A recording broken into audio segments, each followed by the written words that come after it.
Running a Fever, Episode 377, Dental Health Part 8, Planning.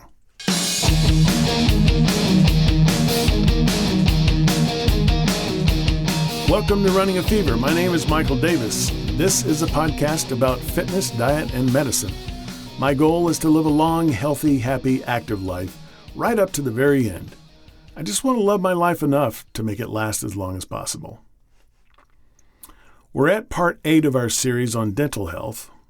So far we've covered 6 parts in some detail, and there was the introduction. Then we talked about dry mouth, diet, biofilm, genetics, pH, and the action step of protection. Now we move on to planning. Hopefully you can see that this series is in alignment with my philosophy of becoming an expert at your own health. In building your health plan, you'll need to tap into that philosophy. Some of the answers you know from experience. For example, you have dry mouth, or take some medications that can cause it. But you may have to have a talk with your dentist or hygienist about how many other risk factors you could have.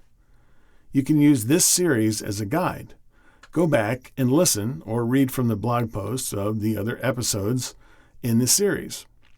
Make a list of the problems that could apply to you.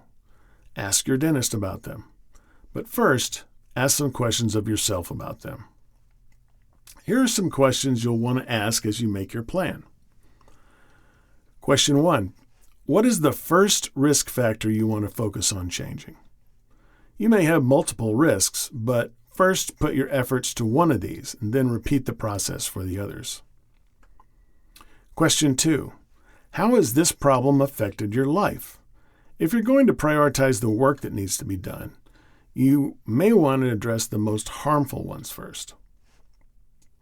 Question 3. What are the protective strategies you can use to combat this problem or risk? Make a list. Go back and read the blogs to find suggestions, especially episode 376 on protection. Question 4. What do you think you should do? It's time to be decisive and make a choice about the direction in which you should go. You don't have to do this alone. Discuss it with your family and medical professionals to prioritize preventative and restorative care. Question 5. What are the potential obstacles to your success? Hopefully there are none.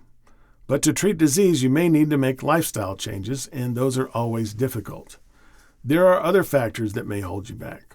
List them here. Question 6. How can you overcome or go around these obstacles? You're not Superman, able to leap tall buildings in a single bound, so you'll need to be smart and think of ways you can change your lifestyle or find solutions to the other things that might get in the way. Question 7. Look at the list of solutions above.